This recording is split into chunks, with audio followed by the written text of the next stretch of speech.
এটা কোনো কথা?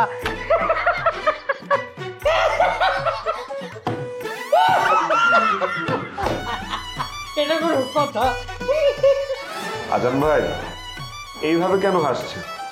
আপনার হাসির শব্দ দূষণের কারণে তো আমি কাজে মনোযোগ দিতে পারছি না। আপনার সমস্যা কি ভাই? আমার তো কোনো সমস্যা নাই। আমার যদি সমস্যা থাকেও তাহলে তো প্রাণ খুলে হাসতাম না। ডাক্তার কি বলেছে শুনেন না? আপনার প্রাণ খুলে হাসলে হার্ট ভালো থাকে, তাই আমি হাসতেছি। একটা মজার ভিডিও দেখতেছিলাম টিকটকে, বুঝেন নাই? না হাসে কোনো উপায় আছে?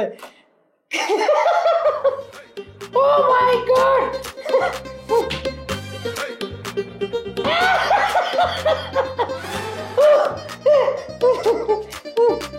আজান ভাই, একটু কি আস্তে হাসা যায়? আরে বাইরে একটু একটু করে হাসা সম্ভব না। টিকটকে ভিডিও দেখতেছি, এখানে কি হইতেছে জানেন আপনি? টিকটকে যে মজার মজার ভিডিও আপনি দেখলে আপনি সব হাসবেন মিয়া। শুনেন, একটা লোক মাথায় চুল নাই, টাকলা, তার উপরে ওর বউ রুটি বেলতেছে। তাহলে কেমন না মজার বিষয়? বাইরে ভাই আপনি একটু দেখেন, আপনিও আসবেন, তখন আমার পেবেন না ভাই, আইসেন না।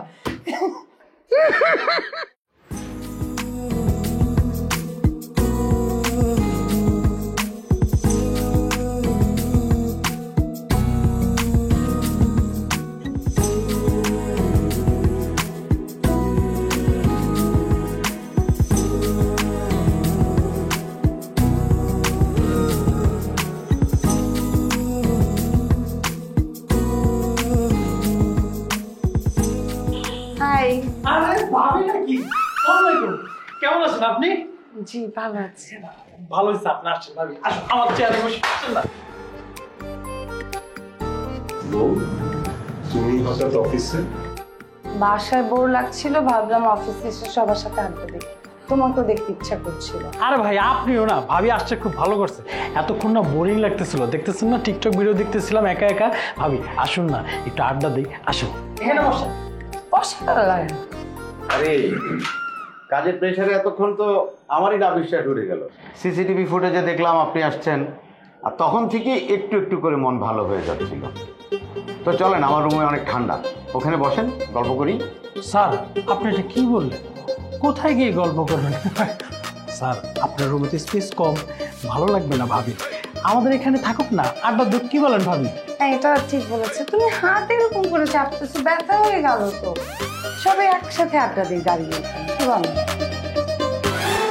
এসব কি বলছো বউ? অফিস কি আড্ডা দেওয়ার জায়গা? অফিস তো কাজ করার জায়গা। কাজ করে দেখি তো বেতনটা পাই। অফিস আড্ডা দিলে বেতনটা তো হালাল হবে, তাই না? চলো তুমি বাসায়। কি বলেন মারুফ সাহেব? ভাবি প্রথমবারের মতো আমাদের অফিসে এসছে, আর ভাবিকে রসগোল্লা খাওয়াবো না, তা কি করে হয়? কি বলো আজাদ? হ্যাঁ একদম ঠিক বলেছেন স্যার। ভাবি তো মিষ্টি খায় না। কে বলছে? মিষ্টি আমার খুবই পছন্দ। রসমালাই যেটা কি যে পছন্দ, আই লাভ মিষ্টি। কিন্তু ডক্টর তো বলেছে তোমার ডায়াবেটিস বর্ডার লাইনে, মিষ্টি খাওয়া যাবে না। কবে বললো এই কথা? আরে মারুফ ভাই এটা কি বললেন? ভাবি যদি মিষ্টি না খায় তাকে ঝাল খাওয়াবো। ঝালের তো অনেক কিছু আছে, তাই না? ভাবি ঝাল কোনটা খাবেন? খাবে বলেন, আমি যাবো আর আসবো। ভাবির গ্যাস্ট্রিকের প্রবলেম আছে, আলসার। কবে থেকে আলসার, গ্যাস্ট্রিক, ডায়াবেটিস কি কি বানায় দিচ্ছে তুমি? কি প্লিজ চাপতেছো কেন? কি হয়েছে? কিডনিতে ব্যথা করছে দুদিন ধরে।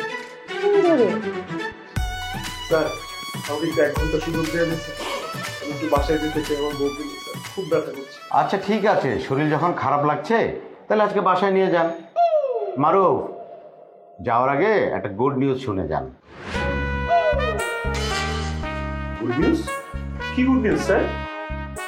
আরে হেড অফিসে বলে আপনার জন্য একটা প্রমোশনের ব্যবস্থা করেছে। ধরে নেন আপনাদের বিয়েতে এটা আমাদের সবার তরফ থেকে গিফট। এই খুশিতে ভাবি আপনার হাতের মিষ্টি একদিন খাবো আমরা। আপনি কোনো চিন্তা করবেন না ভাইয়া, আমি এত ভালো মিষ্টি বানাতে পারি, আমি সবাইকে মিষ্টি খাওয়াবো। প্রমোশন আবার কি হয়েছে? হঠাৎ বুক চিনচিন করছে। বুক চিনচিন কিডনি পর্যন্ত করছে? ও স্যার প্লিজ আমাকে একটু ছুটি দেন স্যার, খুব বাজে অবস্থা, হার্ট অ্যাটাক করতে পারি, বউকে নিয়ে যাও। ভাইয়া দেন দেন, আজকে কিন্তু ছুটি দেন, দুদিন ধরে নাকি চিনচিন করতেছে। হ্যাঁ আসলে তো বুকের ব্যথা কিডনিতে চলে আসছে, বাসায় চলে যাওয়াই ভালো, নিয়ে যান। হ্যাঁ পরে দেখা যাবে কিডনির ব্যথা অন্য জায়গায় গেছে, হাসপাতালে স্যার দৌড়াতে। আপনার কি বিশ্বাস হয়েছে? ওনার কোমর থেকে ব্যথা উঠতে উঠতে উঠতে উঠতে বুকে চলে এসেছে। আমার কি মনে হয় জানেন স্যার, সে অভিনয় করেছে। হ্যাঁ জান, ঘরে সুন্দরী বউ থাকলে স্বামীরা অস্কার পাওয়ার মতো অ্যাক্টিং করে।